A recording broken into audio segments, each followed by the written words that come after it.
Dan il-podcast joffri spazju fejn il-mistiedna jesprimu l-ħsieb personali b'mod liberu u responsabbli fuq suġġetti varji, mhux neċessarjament ikun hemm qbil mal-opinjonijiet tal-mistednin.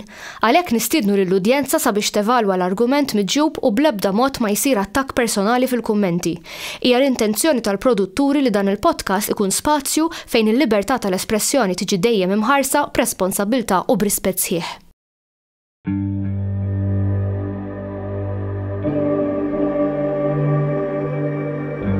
Perhaps we need some outside universal threat to make us recognize this common bound.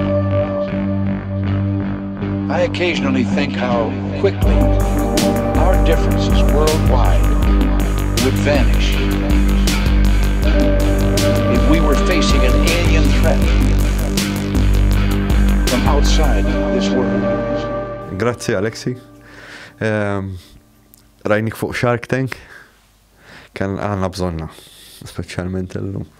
Kif bdejtek fuq l-AI?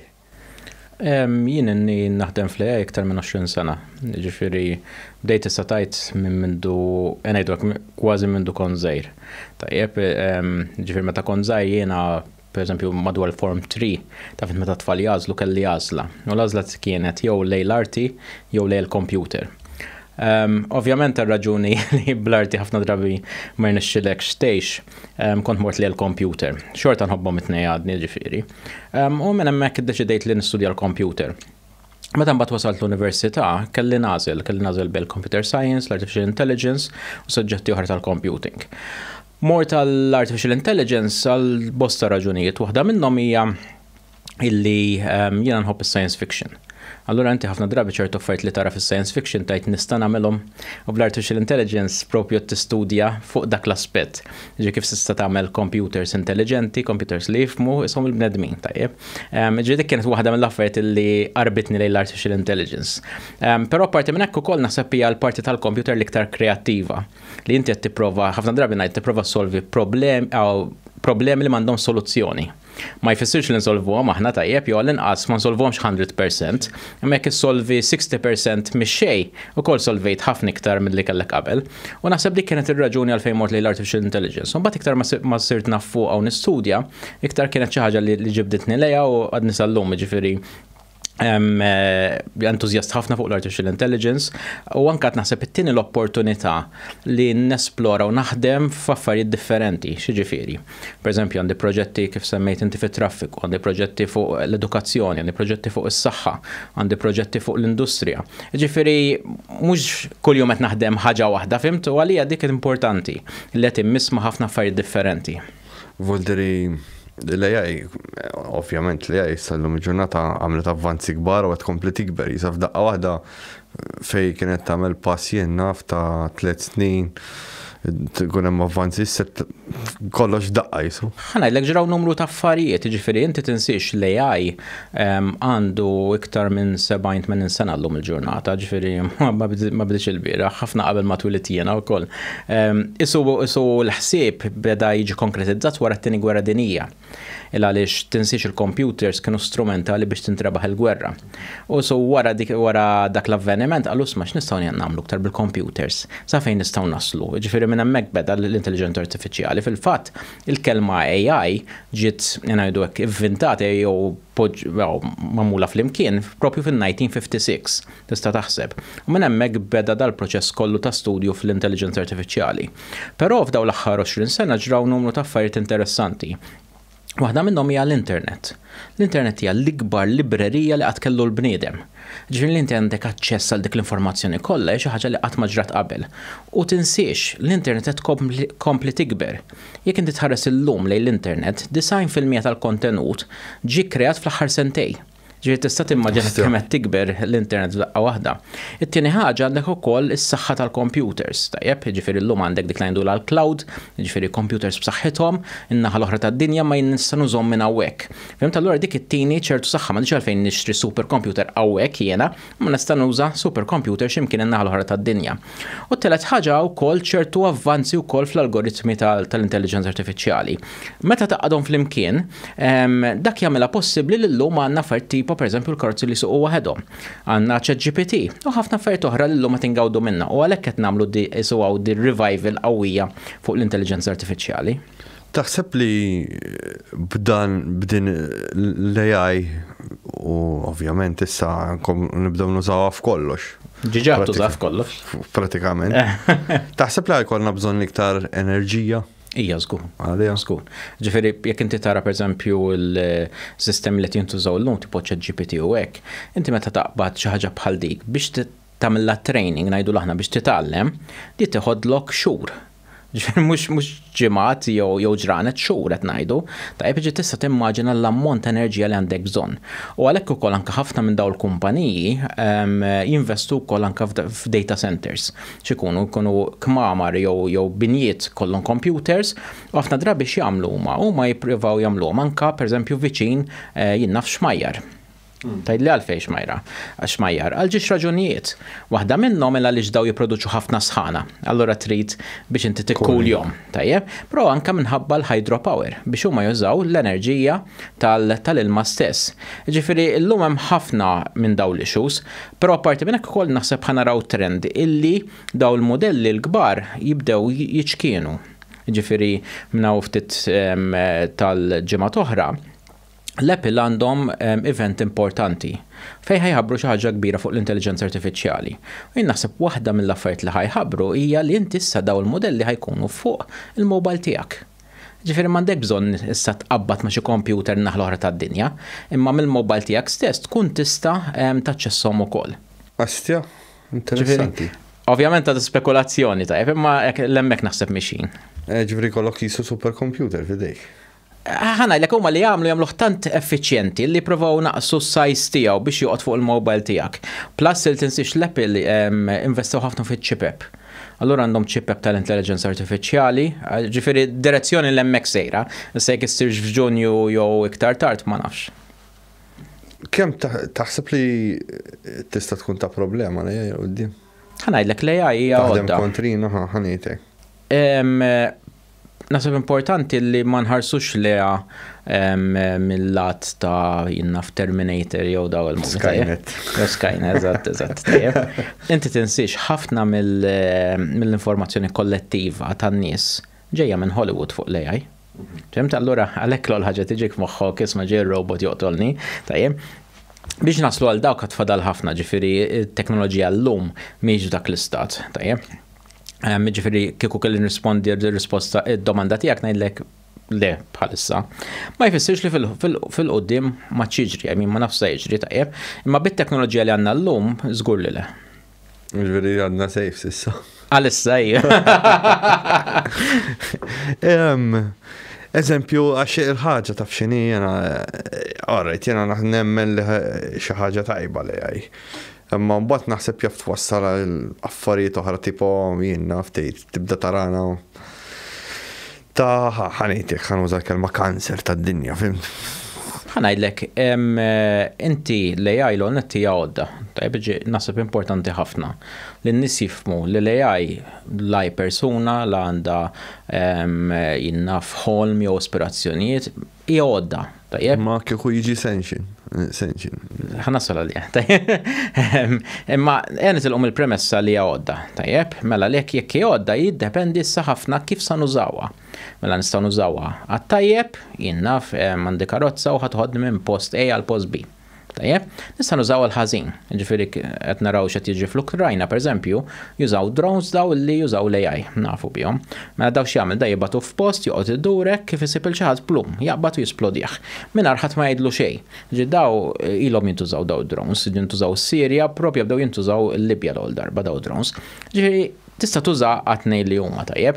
Però jekk inti tara l-livell kif għadna l-ewwel fiex waslet l-intelligenza artifiċjali, daw huma limitati ħafna.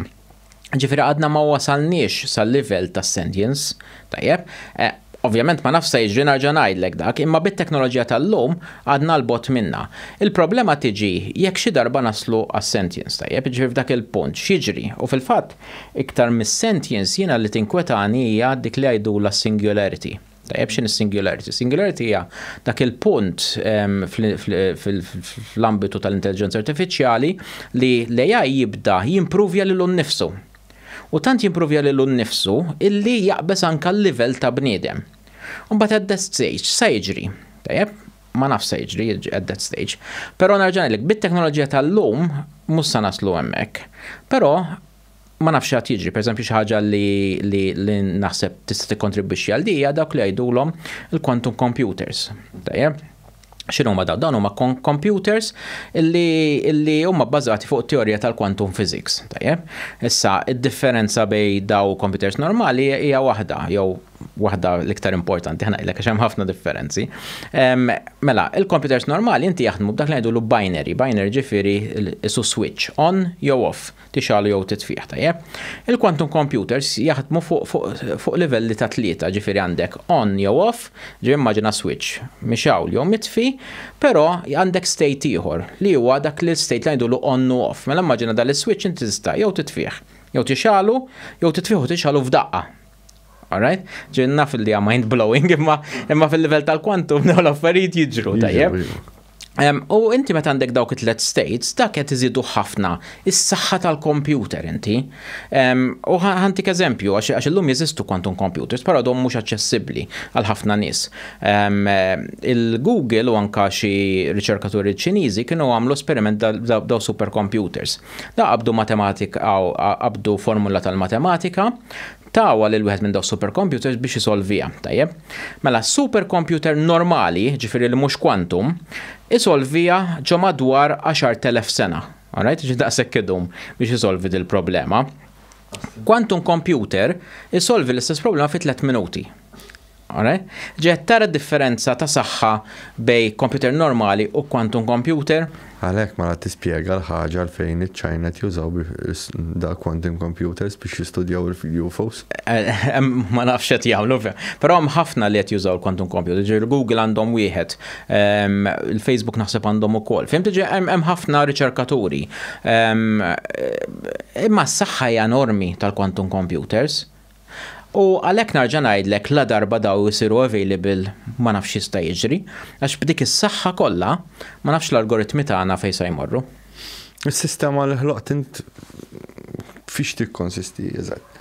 Is-sistema qed nimmaġin titkellem fuq ta' traffiku. Is-sistema l-idea tagħha hija dak li jgħidulu Intelligent Transportation System, ġifieri hi li tagħmel tuża s-sistema eżistenti, tajjeb, imma toptimizzah. Ġirdan isek għandek armata ta' nies qed iħarsu lejn il-kameras, lejn sensors, jifhmu dik l-informazzjoni u jieħdu l-aħjar deċiżjonijiet biex inti tkun tista' ovvjament tottimizza t-traffiku. Mela xiġi ħantik ftit eżempji biex tifhimni mill-ewwel x'tagħmel. Eżempju klassiku, inti sejjer x'imkien hawn Malta u għandek it-traffic lights, tajjeb? It-traffic lights ħomor mela inti wieqaf. Però karozzi m'hemmx għaddejjin, malfejn inti wieqaf. Mux ħalata ħin dak, ma dat tip ta' sistemi jindunaw illi memx karozzi għaddejjin biex inti tkompli tgħaddi. Tkompli tgħaddi. Fimt? Ġifieri ħaġa bażika u sempliċi bħal di tista' tifranka ħafna u ħafna ħin. Aħna kalkulajna fuq waħda mill-junctions hawn Malta, ġifieri monitorjajnija b'kamera, nistgħu nifrankaw b'di biss li qed ngħidlek madwar ġranet xogħol minn dil-junction biss. Ġifieri immaġina l-junctions kollha ta' Malta. Xi ħaġa oħra pereżempju, xi ħaġa li ġrat lili u naħseb tiġri l kulħadd. L-aħħar darba kont għaddej min-naħa tal-skate park sejjer lejn naħa ta' St. James biex niftehmu u kien hemm bumper to bumper f'nofs it-triq. Mela bumper to bumper ma kellhom kważi xejdaw, imma xiġri joħorġu tnej, iħarsu, jilletikaw, mbagħad forsi xi ħadd isċempel lil xi ħadd, tajjeb. Jibqgħu hemmhekk fil-post. Jibqgħu hemmhekk, in the meantime hemm serbut karozzi sa Paċeville. Ħabba tal-bumper to bumper. Mela daw it-tip ta' sistemi jidentifikaw li hemm dal-inċident, tajjeb, u jibgħat l-iktar enforcer viċin tagħhom biex wan jiklirjom minn hemmhekk u tu jieħu il-karti li jkollhom bżonn. ċemplu xejn mal-ewwel dak il-post dak il-ħin. Iktar minn hekk għadha pitada u kol xi ħaġa li qed naħdmu fuqha, flok toqgħod inti tibgħat persuna, tibgħat drone. Għax inti l-laħa teħel fit-traffiku, tibqa' għaddej tasal hemmhekk ġo ftit minuti. Interessanti tajba. Tieħu il-filmat ta' x'inhu jiġri, mbagħad issir l-evaluation normali wara, tajjeb. Apparti minn hekk ukoll, mela inti għandek dal-inċident, sewwa, il-karozzi li ħajmorru lejn dik id-direzzjoni ma jafux bih. Mela jen informu minn qabel u ntuhom option minn fejn jgħaddu. Għax inti nut li ħatgħaddi l-kulħadd mill-istess triq jekk hemm inċident. Dal-aħħar naqbad il-Google Maps biex ġejt hawnhekk illum bil-Google Maps. Imma x'in il-problema tal-Google Maps? 1 hour, 50 minutes. Parti. Daqshekk. Jekk aħna tnej ħammorru minn hawnhekk għall-belt tal-argument, il-Google Maps probably ħajtina l-istess rotta. Mhux hekk? Tajjeb. Mela jekk it-triq għadi, it-nej ħanaddu minna dak, mentri is-sistema tagħna, ġifieri di l-fażi l-iktar it-telet fażi di, għax l-ewwel fażi iktar biex noptimizzaw għat-trasport, tajjeb. Imma il-sistema tagħna ħatara x'inhu tajjeb għan-network biex inti u jiena naddu minn toroq differenti biex mhux l-istess triq inżidu iktar il-karozzi f'dik it-triq. Allura inti tifresh il-problema li hemm ġo iktar toroq. U bekk nevitaw li jkun hemm bottlenecks ġo triq waħda. Ġir dawn huma ftit mill-affarijiet oħra pereżempju, ambulanzi li kif taġġi l-ambulanza tibqa' dejja. U mhux toqgħod tistenna f'xi lights jew fire engine pereżempju. Karozzi eżempju. X'inhu? Taf żagħhom biex jersqu l-karozzi. Pereżempju taf żagħhom tgħidu isma' ġej l-ambulanza bda mexxi. Jew anke narġa' ngħidlek kif tar il-lights tinqeleb kif tar ambulanza biex tittieha l-prijorità. L-istess il-karozzi tal-linja. X'inhi il-problema tal-karozzi tal-linja? Aħna bis-sistema tagħna rridu li anke n-nies imorru għax-shift. Mux nirsan bil-karozza tagħhom, mela waħda l-problema tal-karozzi tal-linja mhux li mawx biżejjed jew maw stages għax għadej ħafna pajjiżi qegħdin pjuttost tajjeb, imma jekk il-karozza tal-linja tinqabadlek wara traffiku. Mhux bil-fors ma tkunx effiċjenti l-karozza tal-linja. Ġifieri lilhom ukoll trid tihom priorità biex anke n-nies ix-xift tan-nies hija l-karozza tal-linja ħatibqa' għaddejja u jien ħaneħel fit-traffiku. Femt ġifieri importanti li ngħinu wkoll dil-modal shift, ġifieri naħseb hemm ġiex aspetti. Waħda li l-manager ta' traffiku ikun iktar ottimizzat. Tajjeb, u t-tieni waħda wkoll nipprioritizzaw daw il-vetturi biex jagħtu servizz aħjaru. Ma naħseb eżempju anki l-qudiem jien naħseb qed tinħarsu lej dis-sistema naħseb tista' tikkontribwixxi għal karozzi li jsuqu waħedhom. Jiena ħanajdlek, jiena issa di ħolma tiegħi tajjeb, ġifieri dana. Jiena nara jekk inti tieħu pereżempju post tipo Audix huwa post ideali biex tipprova xi ħaġa bħal di. Kieku jiena nista' kieku jiena minn Audix inneħħi l-karozzi kollha, tajjeb, u tagħmel biss is-self-driving cars. U naħseb ikun mudell inkredibbli ta' kif għandu jkun post tal-futur. Tgħidli xi ġifieri, mela ħantik eżempju. Għax inti tinsix bis-self-driving cars anke r-relazzjoni tiegħek mal-karozza ħadd inbidel. Mela jiena m'għandix għalfejn iktar nixtri karozza. Għax hekk jiena sejjer jekk qed ngħidu Audix, Victoria, tajjeb, u sejjer waħdi forsi għax-xogħol, tajjeb, jien m'għandix bżonn karozza terba' min-nies. Mela naqbad l-app u ngħidilha ejja karozza żgħira wassalni minn hawnhekk sa Victoria. Jekk jiena mbagħad fil-weekend ħanoħroġ mal-familja, tajjeb jien għandi 3 tfal. Mela għandi bżonn karozza naqra ikbar. Naqbad l-app, ġib karozza naqra ikbar. Jekk jiena forsi ħammexxi naf xi mejda, sufan jew whatever, naqbad l-app, ġib li trakk. Tajjeb? Ġifieri inti tuża l-karozza skont x'għandek bżonn. Anke s-sajż tal-karozza ħad tkun skont x'għandek bżonn u tinsiex issa bis-self-driving cars l-onet iktar siguri anke bħala vetturi għax daw kollhom ħafna sensors illi jkunu jiċċekkjaw l-affarijiet. Imma anke affarijiet tipo parkeġġ. Di kif waslitni fil-post, telqet u marret taqdil xi ħadd ieħor, mhux marret tipparkja. Inti x'in il-problema tal-karozzi? Meta inti tixtri karozza, għandek 80-90% jew parkjata jew fil-garaxx mhux qed tuża. Mela għamilt investiment ta' dawk l-eluf kollha u l-maġġor parti tal-ħin. Karozza ta' preġju fe. Iva, ma dik ħad tixtriha għall-gost tiegħek tajjeb. Imma jena jgħidu mill-lat funzjonali tajjeb biex tinqeda minnha. A to B. Eżatt, ħafna drabi il-karozza m'intix qed tuża inti u ftit drabi l-karozza tkun qed tuża. Ma f'dak il-każ għalfejn dan l-investiment kollu tista' tiġik ħafna inqas, ovvjament iktar nies jużaw għall-karozza. L-aħħar darba bdejt nara podcast bdew jitkellmu fejn bdew jgħidu li l-Bolt qiegħda tagħmel il-biċċa xogħol, ġifieri tieħu kullum kien f'kull pajjiż qiegħda kważi. U tipo biex jibdew jagħmlu mbagħad il-qudiem la t-teknoloġija tkun tippermetti jispiċċaw ix-xufiera u jibdew jiġu karozzi. L-Amerika ġiġa, California, taxis li huma self-driving. Daqsek, għastja. U milux fit-tal-ġematilu anka tawhom permess speċi ta' għax huma kienu jipprovhom ġo radius żgħir. Kabru l-hom l-erja li jistgħu jmorru fiha. Ġifieri mela daqshekk għandek bżonn xufier. Mhux hekk. Waħda minnhom di. Mhux hekk. U mhux hekk biss, aħna Malta ħanġibu erba' bas iż-żgħar li huma self-driving però, ġifieri bla driver, ħanamlu xi testijiet fuqhom.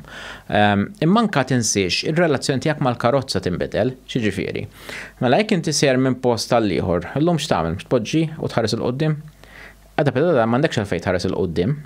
Forsi dal-podcast għadha pedada nagħmluh ġo karozza. Tajjeb. Sakemm ma tħossokx ħażin tibġi bil-kontra speċi dana. Ġifieri l-ispazju tal-karozza, fimt, ħajnbidel, ġifieri jiena forsi noqgħod hemmhekk u nara film, jew qed nilgħab bil-PlayStation sakemm jew norqod, fimt, tkun sodda, karozza sodda. Ġifieri għalhekk qed ngħidlek il-relazzjoni tagħna mal-vettura ħadd inbidel ħafna fis-snin li ġejjin. Interessanti. Naħseb ila għaddejja dis-sistema biex niġu bil-karozzi. Ħanajdlek self-driving cars bdew jisu 2009. Il-Google kienet il-launchat competition, naħseb ġiet sanstigata mill-Gvern Amerikan li rrid imur f'din direzzjoni. Il-problema kienet ovvjament li kien hemm nuqqas ta' teknoloġija. Ġifieri t-teknoloġija f'dawn l-aħħar 10 snin evolvit ħafna. U tista' tgħid illum grazzi għal dawn il-kombinazzjoni tat-teknoloġija avvanzat ħafna. Ġi biżżejjed ngħidlek li l-Amerika, pereżempju daw is-self-driving cars li għatlek, bejħatu oħra għandhom esperjenza ta' 60 sena sewqan. Ġifieri immaġina inti soqt għal 60 sena minn qatt ma waqaft. Astja. Għax huma x'jagħmlu, inti għandek flotot ta' karozzi. U mbagħad huma jkunu qed jaqsmu d-dejta ma' xulxin. Ma' xulxin. Allura bekk ta' sar 60 sena. U għalhekk għatlek ħafna drabi they're much more safe minn karozzi normali, għax da għandhom esperjenza inkredibbli. Ma jfissirx li taf inti ma jsiru żbalju, saru inċidenti, kien hemm nies li mietu pereżempju, kien hemm każ famuż tal-Uber. L-Uber kellhom waħda minn dawn il-karozzi self-driving, qasmet persuna u tajrita bil-persuna. Forsi xikun hemm xi sensor motti u ekku. F'dal-każ kienu naqsu, għax taf int kienu għadhom fil-bidu, kienu naqsu s-sensitività tas-sensors. U raġuni kienet illi insertat kienet ġurnata bir-riħ pereżempju, kien hemm ħafna affarijiet itiru u da beda jeħela l kull ħaġa ta' xejn. Ġifieri dik kienet ir-raġuni. Illum ovvjament solvew għax taf inti jżidu iktar sensors u hekk ġifieri they're very safe. Jaguar kellhom recall. Kien hemm ukoll każijiet pereżempju ta' xi ħadd data heart attack, attak ta' qalb, il-programma ħaditu l-isptar u salvat lu ħajtu, pereżempju self-driving cars. Hija. U dal-aħħar rajt li ħajbdew anke jbiegħu il-karozzi li huma fully autonomous issa wkoll. Għaliex tinsiex it-Tesla kemm għandu l-autopilot jgħidlek li suppost toqgħod mal-steering. Dak. Imissa jidher li ħajmexxu anke l-karozzi fully autonomous. Astja, ġifieri tista' torqod issa xi kontra l-liġi. Eżatt. Torqod fit-Tesla. Eżatt. Bdejt nara bil-forsi li tikollok xi tip ta' interaction magħha. Naħseb li anke l-pulizija u hekk biġu biex iwaqfu xi ħadd barra minn Malta x'hawnhekk ovvjament m'għandhomx problema. Wara kantu nira ssib karozza oħra. Ma naħseb li barra minn Malta jistgħu jitfulhom il-karozza. Il-pulizija stess. Flok ikun hemm high speed chase jew hekk. Nifhem ma nafx. Kollox ħajkun kollox ukoll eżempju kif jekk ħaniġu hekk jekk inti ħatmur ġo post ħajkunu jafu fejn qiegħed ukoll. Ma dik ġaħt għandek il-lum, Ejja, mux hekk bil-mobile. Bil-mobile. U mux hekk, per eżempju, ħafna drabi ħafna nisma jrealizzawx. Met inti mixi fit-triq, l-ammont ta' kameras li jkunu tiġbdulek. Inkredibbli. Aħna laqsna tu kasom, imma any road, ikun hemm kameras li tiġbduk, ġifieri. Jista' jkun eżempju dis-sistema wkoll taqbad mal-kameras tal-privat ukoll, ġifieri. Li jkunu jitfaw fuq barra biex taħdem jew m'hemmx kamra separati. Dita traffiku. Dita traffiku leġalment taqbad ma' sistema ta' kameras li jkunu uffiċjali. Għax inti jkollok bżonn kameras forsi anke pożizzjonati f'ċertu postijiet. Fil-fatt il-sistema ta' traffiku hija tista' tgħid l-ewwel pass qabel is-self-driving cars. Għaliex inti warajja in-next step ikun dak li ngħidulu connected vehicles, jiġifieri li inti l-karozzi jkunu konnektjati mas-sistema wkoll. Tajjeb għalfejn biex inti l-karozzi jiffidjawlek l-informazzjoni, imma anke jieħdu l-informazzjoni mis-sistema kif għadna ta' inċidenti jew whatever, għalhekk connected vehicles, tajjeb, u mbagħad minn dak it-tielet step ikun propju self-driving cars. Naħseb li ħajkollu problema mbagħad pereżempju min ikun għadu qed isuq għall-autonomous. Dik ħajkun hemm problema naħseb. Jien kieku jien m'għandix problema għax nipprefer ma noqgħodx insuq. Mhux hekk hemm eżempju jien naf. Ikun hemm pereżempju ikun hemm karozza autonomous u jkun hemm xufier qed isuq il-karozza tiegħu naħseb. X'inċidenti ħajkun hemm fil-bidu żgur. U inċidenti dejjem ħajkun hemm, ġifieri ma tistax teskludi anke minħabba l-fatt li s-sabiħ u forsi l-ikraħ ukoll tad-dinja tagħna li imprevedibbli hu. Ġifieri da tissuq bis-sensors kollha li għandek u xi ħadd qabad u qasamlek u m'għandekx ċans tibbrejkja. Ġifieri xorta mhux solvi dik il-problema. Eżatt. Imma l-inqas taf inti tnaqqas għall-problema għax dawn huma l-ftit mhux il-ħafna. Plus li tinsix ħafna mill-inċidenti li jsiru anke llum huwa minħabba żbalji umani. Umani, eżatt. Dak ġi għall-inqas inti tgħid dik kemm jista' jkun naqqasta. Tajjeb, biżżejjed ngħidlek li kull minuta jmutu ġiex minn nies x'imkien fid-dinja minħabba traffiku. Ostja. Ija, ġifieri għandek dal-element kif qed ngħidu tas-saħħa, għandek element ukoll minnaħa finanzjarja. Ġifieri jekk neħdu Malta, il-traffiku jiswa lil pajjiż 400 miljun fis-sena. Dak, jekk tieħu l-Ewropa qed nitkellem fuq ġiex biljuni fis-sena, traffiku problema kbira. Plus ukoll anke minħabba l-pjaneta. Tajjeb ġifieri il-pollution u hekk li ġenera, ġifieri hemm ħafna benefiċċji li aħna minnaqsu traffiku kemm jista' jkun. X'għandek għall-futur, Alex? M'għandix naħseb. Le, kif għadlek, qed għandi proġetti oħra dejjem, pereżempju wieħed mill-proġetti oħra li għandi fuq l-edukazzjoni.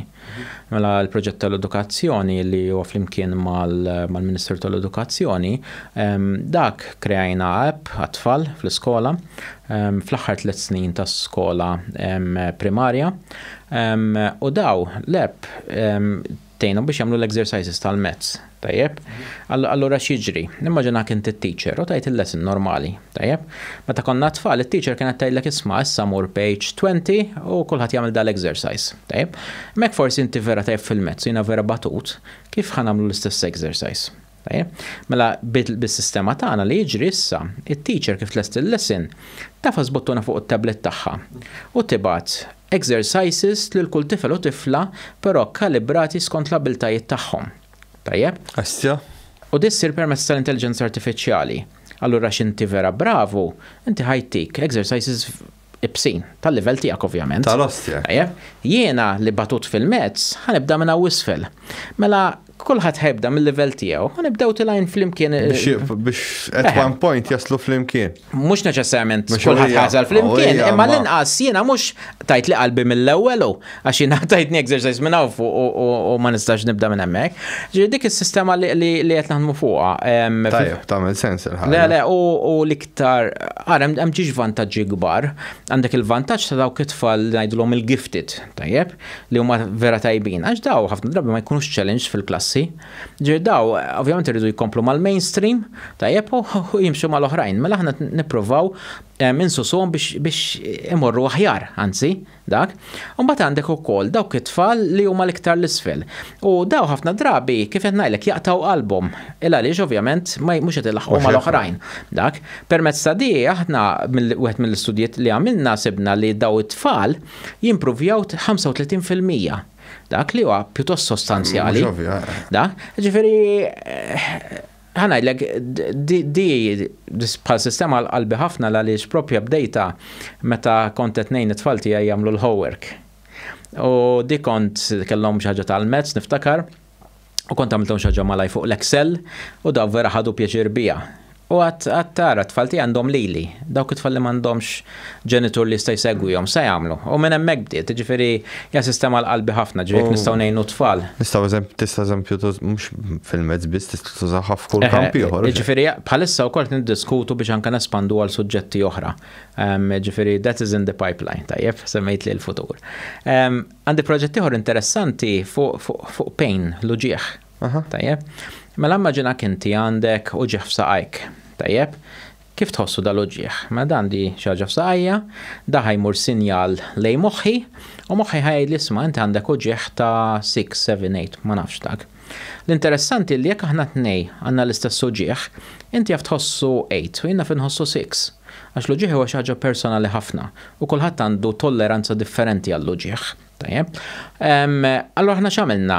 Aħna kreajna sistema tal-virtual reality, ġifieri dik li tpoġġi l-Google u tkun isek ġo dinja oħra, tajjeb?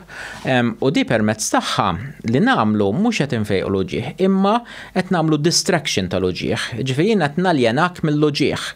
U di taħdem, ġiedi jgħidula distraction therapy. Issa aħna li qed nagħmlu wkoll, aħna qed neħdu l-informazzjoni mingħand il-persuna ta' x'qed iħoss. Tgħidli kif? Naħduha permezz tal-smartwatch. La mill-smartwatch naqra affarijiet tipo il-heartbeat kemm qed qabad qalbu, is-sensors pratikament li jtina l-arloġġ. Din l-informazzjoni qed tintbagħat lill-headset tal-VR fejn fuq għandna programm tal-intelligenza artifiċjali.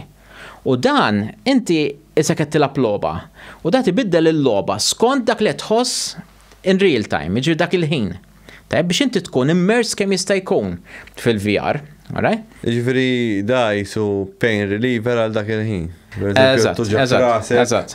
Il-biss dal-VR. Eżatt. U l-uġieħ tara. Mhux qed nitkellmu eżempju. Imma tieni ċans. Tajjeb, tella ġifieri b'ħafna, ġifieri ara. Aħna rajna sistema barra Malta dik kienet naqqaslek l-uġieħ b'50%. Sistema tagħna x'tuża l-AI tnaqqas l-uġieħ b'80%. U kien hemm anka studji li saru barra jekk inti tuża regolarment għandha effetti anka fit-tul, ġifieri mhux biss f'dak il-moment. Però parti minn hekk issa tinkomplu r-riċerka għax fil-fatt għadna l-istess domanda li għattinti għad tisma' la darba tneħħiha tinsa kollox dak. U qed nagħmlu esperiment li huwa interessanti ħafna. Ngħidu isma' met inti qiegħed fil-VR u qed tħossok tajjeb, l-uġieħ niżillek. Tajjeb, nistgħu aħna nagħlmuk li inti meta tħoss xi stimulu jinżillek l-uġieħ. U li qed nagħmlu huwa meta inti tkun fil-VR u tħossok tajjeb, aħna qed nibgħatu messaġġ permezz tal-smartwatch. Jista' jkun vibrazzjoni, jew jista' jkun xi sound, tajjeb, biex aħna nagħlmu l-moħħok jassoċja dik il-vibrazzjoni ma' dak is-sens li qed tħossok tajjeb. Meta tneħħi l-VR inti u wara ftit jerġa' jiġi l-uġieħ, x'tagħmel inti? Tmur fuq l-smartwatch tafas bottuna u tħoss il-vibrazzjoni u l-uġieħ jerġa' jinżillek.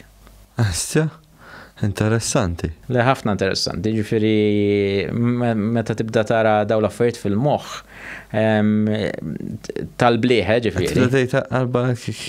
Ġifieri kemm nistgħu nagħmlu, pereżempju għandi student ieħor li qed jagħmel riċerka fuq dak li jgħidulu li EEG. X'inhu ma dawk naħseb ġieli rajthom isom jilbsu kappell kollu wires biex niftehmu, tajjeb.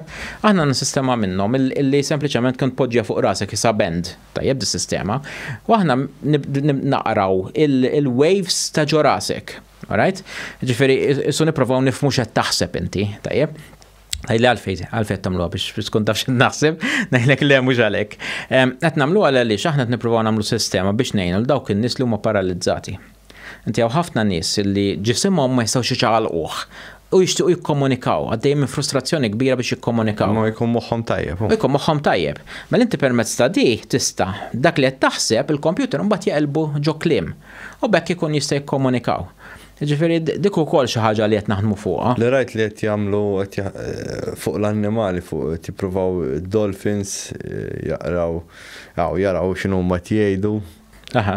U xi klieb ukoll xi ħabba Għalek il-teknoloġija avvanzata ħafna, speċjalment dis-sena, ġifieri s-sena l-oħra, naħseb xi Ġunju kien hemm fil-fatt minn hemmhekk ġejna ġiet l-ispirazzjoni tagħna, kien hemm riċerkaturi l-Ġapan għamlu sistema simili, però ovvjament il-device tagħhom kien ħafna iktar avvanzat milli għandna aħna. U daw irnexxielhom jibnu mod viżiv x'qed jaħseb il-persuna. Ġifieri jekk dan u rejtek stampa ta' kelb, indunaw u għamlu stampa ta' kelb. Jekk jien rejtek ġnien, indunaw u għamlu stampa ta' ġnien. Ġifieri t-teknoloġija tavvanza ħafna minn dan il-lat. U kif qed ngħidu hija teknoloġija importanti li tista' tagħti vuċi l ħafna nies. Mhux hekk. Da. Anke pereżempju jkun hemm xi l-qorti u ma jkunx ħati. Hekk jew mhux hekk. Jista' jkun, no. Però tinsiex, ġifieri għadna lura għaliex taf int mhux teknoloġija eżatta. Imma ħafna minn dawn in-nies kif għadlek fil-bidu, jekk inti qed tagħti 30% flok xejn. Hemm il-bażi tagħha fuq xi tibni hu, mhux hemmx xejn. Ovvjament kif qed ngħidu, titqgħod attent għax hemm ovvjament issues etiċi kbar magħha. Tajjeb, fil-kamp tagħna aħna tnużawha biex ngħinu l dawn in-nies. Imma jekk ħatuża l-affarijiet oħra, ovvjament trid tara l-elementi etiċi tagħha. Most likely dak tal-Korea ta' fuq tkun tinteressat Min jaf. Mhux żambiħielu mażgura. Imma dak moħħu ostja paranoida l-aħħar, ma update naqra dal-aħħar insomma.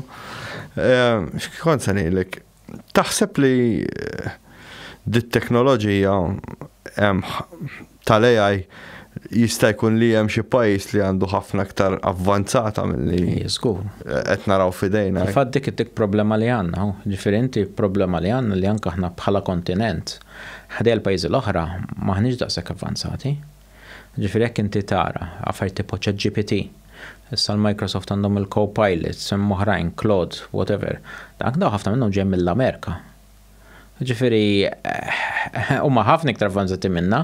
L-Ewropa għandna mudell jismu Mixtral huwa Franċiż, imma taf inti ħdejhom għadna lura.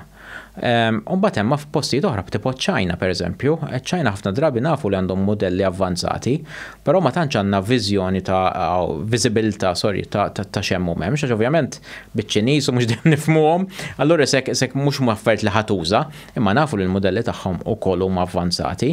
Ġifieri iva ħafna pajjiżi u għalhekk importanti. Tajb ngħidu li anke li qed tagħmel l-Ewropa importanti l-Ewropa għamlet l-ewwel regoli fid-dinja tal-intelligenza artificiali. Għax importanti li we safeguard the people, tajjeb li ma jkunux ħsara ċittadin, tajjeb, ma minn lat liħor tittara li anka l-avvanzi komplu wkoll. Ġinti trid iżżomm dal-bilanċ, nipproteġġu ċ-ċittadini imma l-avvanzi jibqgħu għaddejjin ukoll fl-intelligenza artificiali. Volderi, jekk isma' jiena kif naqbad ngħidlek. Jien għandi xogħol sawa għax qed tissemmi dil-ħaġa u jien nagħmel xogħol manwali. Issek il-qudiem jien naf nħalaq xi magna jew hekk. Da ħadd iħu posti jew jien ħankun mal-magna eżempju għax dik ma stax nifhem jien fil-liġi. Eżempju jekk jiena dal-post tax-xogħol tiegħi ħadd tiġi magna tirreplejsjani. Imma jien ħanopera l-magna u noqgħod mal-magna blajnuna tal-AI jew ħanitlef ix-xogħol. Dik. Ħanajlek, ma nistax intik risposta ċara li jiddependi mill-post tax-xogħol. Però ir-realtà li ħajkun hemm it-tnejn. Tajjeb, ħajkun hemm postijiet fej il-magna ħajkollhom li xaħat biex joħsibhom. Tajjeb, ħajkun hemm postijiet fej il-magna ħejħdu post in-nies. Tajjeb, ġeħantik eżempju li jolqot ġiex li huma, ġiex aspetti. Madwar l-2019 u l-lum qed narawha Malta wkoll, konna ninnotaw li fil-Far East, ġifieri fl-Asja u hekk, tajjeb, kienet ikun hemm daw il-fabbriki jgħidulhom dark manufacturing. Tajjeb, jew lights out manufacturing, xiġifieri. Dawn manifattura, però m'għandhomx twal. Ġifieri jkollhom daw li ma jkun mitfi, tajjeb, tgħidli għalfejn mitfi, għax ovvjament robots hemm. Robots m'għandhomx għalfejn id-dawl biex jaraw. Tajjeb. Mela xiġri, dawk il-xogħlijiet ta' tipikament factory hands, tajjeb, li inti jkollok ix-xogħol manwali, dak jispiċċa għax qed jagħmlu r-robot, tajjeb. Però la inti għandek ammont kbir ta' robots, għandek bżonn ukoll ammont kbir ta' inġiniera biex jaħdossib ir-robots. Għax daw ir-robots jinkissru, whatever da. U għalhekk għandek iġġiex aspetti minnhom, fimt? Il-problema, u dija problema doppju, kważi paradoss ngħidlu jiena, mela minn din naħa dawk in-nies li forsi qabel kienu jsibu xogħol fil-fabbriki ħajkollhom problema x'mhux se jsibu xogħol. Mela qed nitkellmu low skilled u low paid, Min naħa l-oħra, ħajkun hemm bżonn ħafna engineera, computer scientists, data analysts, whatever, li huma high skilled, high paid. Il-problema li daw mhux se jsibu xogħol u daw m'għandniex biżżejjed nies biex jaqdu x-xogħlijiet li ħajkun hemm bżonn. Ġifieri sal-2030 l-istima sisseda li ħajkun hemm nuqqas ta' madwar 85 miljun ruħ fid-dinja kollha, biex jimlew daw ix-xogħol. Ġifieri ħanaddu minn daw il-problemi. U li xu ħatkun li isma' daw in-nies li qegħdin hawnhekk ma nistgħux naqbdu u bmexxuhom għalaw. Għall-inġiniera. Għax inti trid titrenjhom, fimt, ġifieri mhux daqshekk faċli. Hemm xi inġinier ikun ilu jistudja mbagħad jiġi ħadd għandna. Imma mhux se jkollna nuqqas minn dak il-ġob, fimt, il-problema kif se naqbdu daw in-nies li forsi huma fil-periklu llum u nittrasformawhom għal din naħa ma jfissirx li kulħadd ħajsir engineer ta' biex nagħmlu kollox. Tibda minn issa u jindemek ngħid isma' issa l-mument li taf nibdew naħsbu fuq daw in-nies. Għax xi darba ħadd jiġri di, issa meta ma nafx, imma kif sejrin l-affarijiet qed jaċċeleraw ħafna. Għana naħseb li jkunu ħafna nies.